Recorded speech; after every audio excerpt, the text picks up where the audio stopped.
முதலில் பார்க்கக்கூடிய ராசி மேஷம். காது மூக்கு தொண்டை மிக கவனமாக பார்த்துக்கொள்வது நன்மை. நவகிரகத்தில் இருக்கக்கூடிய சுக்கிரன் வழிபாடு மேன்மையடையும். அற்புதம், சந்தோஷம், ஏற்றங்கள் ஏற்படும். லாபம் அதிகமாகும். மனதில், குடும்பத்தில், வெளியிடத்தில் இருந்த ஒரு பரபரப்பு குறையும். எல்லாவற்றிலும் சுலபமாக முடித்து கொடுப்பீர்கள். பண முதலீடுகள் எல்லாம் டக்கு டக்குன்று அழகாக செய்வீர்கள். பலவிதமான பணம் அதிகப்படியான வருவாயை தேடிக்கொள்வீர்கள்.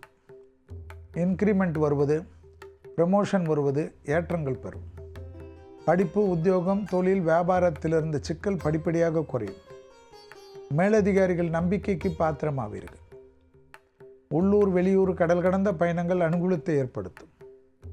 தொடர்ச்சியாக ஏதாவது ஒரு மன அழுத்தம், ஏதாவது ஒரு கோபதாபம், எல்லா விதத்திலும் சண்டை சச்சரவு எல்லாம் மாறும்.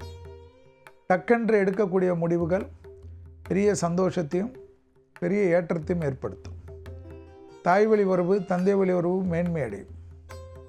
துணை அல்லது துணைவியாருடன் கண்டிப்பாக தனியாக பயணங்கள் மேற்கொள்வது, அவர்களை விட்டு பிரிந்து தொலைதூரத்துக்கு பயணங்கள் மேற்கொண்டாலும் அது சந்தோஷ பயணங்கள், தொழில் நிமித்தமான பயணங்கள், அதன் மூலயமாக ஆதாயங்கள்.